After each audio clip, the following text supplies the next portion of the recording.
नमस्कार दोस्तों, कैसे हैं आप सभी लोग। आज पार्लियामेंट में मानसून सेशन में जो है बजट को पेश किया गया। बहुत दिनों से उम्मीद लगाए हुए बैठे हुए थे। हालांकि 2014 से ये उम्मीद थी, क्योंकि मोदी जी ने बोला था कि एक बहुत बड़ा टैक्स रिफॉर्म आना चाहिए इस देश में और बहुत ज़्यादा टैक्सेस यहाँ पे लग रहे हैं, इसको कम करना चाहिए। तो 2014 से ही आपको और हमको सभी को एक बहुत ही ज़्यादा उम्मीद थी कि एक टैक्स में जो है हर बार हम लोग वेट करते थे कि टैक्स में कुछ हमें फ़ायदा मिले, कुछ रियायत मिले, ख़ासकर वो मिडिल क्लास फैमिली या जो सैलरी क्लास है, जो वर्किंग क्लास है उनके लिए। क्योंकि जो 2% हैं ये वही हैं जो इनकम टैक्स पे कर रहे हैं, बाकी लोग जो है वो टैक्स पे नहीं कर रहे हैं। केवल 2% ही इस देश में जो है लोग टैक्स पे करते हैं। पर दोस्तों, जैसा मुझे इस बजट को देख के एक निराशा हुई, वैसा ही शायद आप लोग को भी एक निराशा ही हाथ लगी होगी। क्योंकि ये बजट जो है उतना अच्छा बजट नहीं लग रहा है, क्योंकि यहाँ पे कोई भी जो है वर्किंग क्लास, सैलरीड क्लास के लिए एक बहुत ही बड़ा मेजर रिफॉर्म देखने को यहाँ पे नहीं मिला। जो कि सबसे ज़्यादा टैक्स देते हैं, सुबह 9 बजे निकल जाते हैं, शाम को 8 बजे घर आते हैं, और वो उसी टूटी हुई सड़कों से वापस आते हैं थक हार के, जिसके लिए वो सबसे ज़्यादा टैक्स पे कर रहे हैं। उस 2% में है जो सबसे ज़्यादा इस देश में टैक्स पे कर रहा है। पीने के पानी के लिए जो है हम आरओ को लगवा रहे हैं, जहाँ पे गवर्नमेंट हमको एक पीने का साफ पानी भी नहीं दे पा रहा है। और अब तो लोग एयर प्योरीफायर भी खरीदने लगे हैं, क्योंकि अब हवा भी साफ नहीं है। तो इसमें भी गवर्नमेंट को कुछ नहीं करना है, केवल टैक्स लेना है। और सारे टैक्सों को ये कहाँ पे यूज़ कर रहे हैं ये नहीं पता। आप 10 से 20-30% टैक्स देते हैं, फिर इनडायरेक्ट टैक्स देते हैं। ये सब जोड़ के डायरेक्ट और इनडायरेक्ट टैक्स मुझे लगता है कि ये करीब कम से कम 50-60% तो पड़ ही जाता है सभी एम्प्लॉयज़ को, या जो भी यहाँ पे टैक्स पे कर रहा है। तो यहाँ पे एक जो थोड़ा सा फ़ायदा देखने को मिला है, न्यू टैक्स रिजीम वालों को देखने को मिला है। और मैं आपको पहले ही बता देता हूँ कि ये जो न्यू टैक्स रिजीम है, ये आप देखिए कि आगे चल के ये न्यू टैक्स रिजीम ही रह जाएगा और ओल्ड टैक्स रिजीम जो है अबॉलिश हो जाएगा।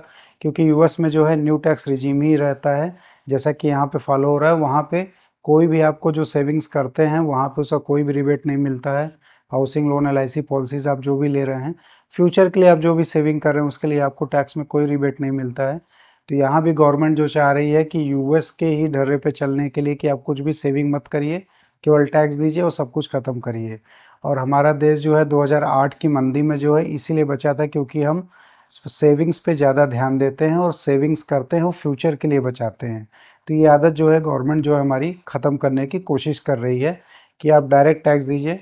क्योंकि इस बजट में जो है न्यू टैक्स रिजीम में इन्होंने थोड़ी सी छूट दी है कुछ स्लैब्स में, लेकिन ओल्ड टैक्स रिजीम में इन्होंने कोई भी छूट नहीं दी है। तो ओल्ड टैक्स रिजीम मतलब आपको एलआईसी पॉलिसीज़, हाउसिंग लोन, और आप जो और भी सेविंग्स करके यहाँ पे बचा सकते हैं, फ्यूचर्स के लिए पैसे रख सकते हैं और टैक्स भी सेव कर सकते हैं, उन चीज़ों के लिए आपको कुछ भी इनकरेज नहीं किया जा रहा है, उसको डिस्करेज किया जा रहा है। क्योंकि न्यू टैक्स रिजीम में जहाँ पे इन सबको आपको कोई भी बेनिफिट नहीं मिलता है, वहाँ पे आपको जो है यहाँ पे आपको कुछ थोड़ी बहुत छूट दी जा रही है।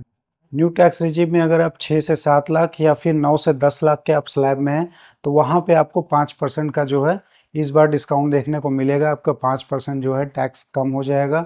अगर करना ही था तो सारे स्लैब में कर सकते थे, लेकिन उन्होंने केवल 6 से 7 और 9 से 10 के ही स्लैब में किया है। ये चीज़ समझ में नहीं आ रही है। और इस न्यू टैक्स रिजीम में जो स्टैंडर्ड जो डिडक्शन था वो भी 50,000 से बढ़ के 75,000 रुपये हो गए हैं।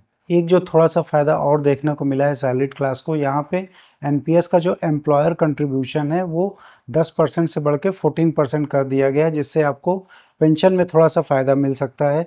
लेकिन यहाँ पे एनपीएस में जो एक बात हो रही थी कि एक मेजर रिफॉर्म होने की, वो इस बजट में कुछ भी घोषणा नहीं हुई है। तो जो एक बात थी कि आपका जो लास्ट जो सैलरी रहेगा उसका जो 50% आपके बेसिक का मिनिमम पेंशन देने की बात चल रही है, लेकिन वो भी यहाँ पे कुछ ऐसा अनाउंसमेंट देखने को नहीं मिला है। तो देखते हैं, शायद ये बाद में भी अनाउंसमेंट हो सकता है, लेकिन आज ये मौका था, लेकिन इस अनाउंसमेंट को नहीं किया गया है। और फैमिली पेंशन डिडक्शन को 15,000 से बढ़ा के 25,000 कर दिया गया है। और यहाँ पे अगर बात करें कि जो जॉब सीकर्स हैं, जिनके लिए मतलब नई नौकरी है, हालांकि नौकरियां तो मिल नहीं रही है, पर उनके लिए भी गवर्नमेंट ने जो है कुछ यहाँ पे अच्छा देने की कोशिश की है। जो फर्स्ट टाइम एम्प्लॉयज़ हैं फॉर्मल सेक्टर में, जो कि ईपीएफओ के अंदर रजिस्टर होंगे और जिनकी सैलरी जो कि 1 लाख से कम होगी, तो उनको जो है 15,000 का बोनस मिलेगा। वो भी 3 इंस्टॉलमेंट में दिया जाएगा। तो यहाँ पे जो ईपीएफओ का कंट्रीब्यूशन होगा वो उनको 3 इंस्टॉलमेंट में 15,000 रुपये जो है गवर्नमेंट जमा कर देगी। और मैन्युफैक्चरिंग जॉब में जो है इंसेंटिव दिया जाएगा 4 साल तक, जॉब को बढ़ाने के लिए, जॉब को बूस्ट करने के लिए, यहाँ पे आपको 4 साल तक इंसेंटिव भी दिया जाएगा। और यहाँ एम्प्लॉयर को भी एक फ़ायदा दिया गया है, जहाँ पे कि वो 3,000 रुपये हर महीने जो है वो क्लेम कर सकते हैं 2 साल तक। जो भी वो नई जो रिक्रूटमेंट करेंगे, यहाँ पे वो जो 3,000 रुपये वो क्लेम करेंगे, वो सीएसआर जो वो करते थे वो उसको सीएसआर में काउंट कर लिया जाएगा। तो एक बेनिफिट यहाँ पे एम्प्लॉयर्स के लिए भी है कि एम्प्लॉयर्स का यहाँ पे फ़ायदा हुआ, सीएसआर एक्टिविटी में ये काउंट हो जाएगा। और दोस्तों यहाँ पे जो सबसे बड़ा झटका लगा है वो शॉर्ट टर्म कैपिटल गेन और लॉन्ग टर्म कैपिटल गेन पे लगा हुआ है। जहाँ पे आप प्रॉपर्टीज को खरीद के बेचते थे, वहाँ पे आपको जो एक कैपिटल गेन देना पड़ता था, वो कैपिटल गेन भी आपका बढ़ा दिया गया। यहाँ पे जो है 10% से 12.5% कर दिया गया है कैपिटल गेन, जो लॉन्ग कैपिटल गेन था। और जो शॉर्ट कैपिटल गेन था वो 15% से 20% कर दिया गया है। तो यहाँ पे एक आपको बहुत ही बड़ा नुकसान होने वाला है, क्योंकि यहाँ पे बड़ा टैक्स यहाँ पे आपका बढ़ गया है। और दोस्तों इसीलिए यहाँ पे जो शॉर्ट टर्म और लॉन्ग टर्म कैपिटल गेन बढ़ा दिया गया। शेयर मार्केट में जो भी रियल इस्टेट कंपनी से उनकी शेयर बहुत ज़्यादा गिर गई।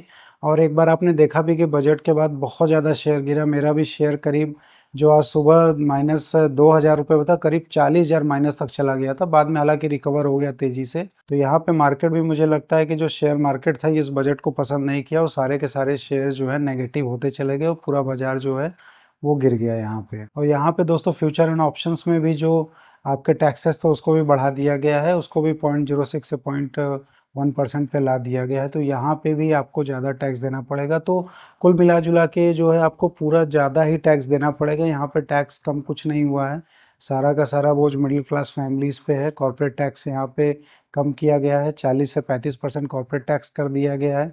तो जो नई कंपनियां इंडिया आती हैं उनके लिए ज़्यादा अच्छा है कि यहाँ पे टैक्स कुछ कम हो जाएगा, या जो एग्जिस्टिंग है उनके लिए, कॉर्पोरेट्स के लिए भी यहाँ पे एक आसान है। तो ये हम एक ट्रेंड देख रहे हैं कि कॉर्पोरेट टैक्स को कम किया जा रहा है, लेकिन जो सैलरीड क्लास है, मिडिल क्लास है, उनका कुछ भी टैक्स या बोझ कम करने की गवर्नमेंट कोशिश नहीं कर रही है। और उस हिसाब से जो है इन्फ्लेशन, महंगाई भी बढ़ती जा रही है, और यहाँ पे कुछ भी सेविंग होते हुए दिख नहीं रहा है। तो दोस्तों आप कमेंट करके बताइए कि कैसा लगा आपको ये बजट। अगर आपको अच्छा लगा, ख़राब लगा, जो भी आप इस कमेंट में लिख सकते हैं। आप रेटिंग भी दे सकते हैं 10 में से आप कितना नंबर देंगे इस बजट को। और आप सैलरीड हैं या फिर आप बिजनेसमैन हैं या आप क्या हैं, आप ये भी ज़रूर बताइएगा। मिलते हैं दोस्तों ऐसी वीडियो के लिए। आप इस चैनल को लाइक, शेयर एंड सब्सक्राइब कर लीजिए। मिलते हैं नेक्स्ट वीडियो में।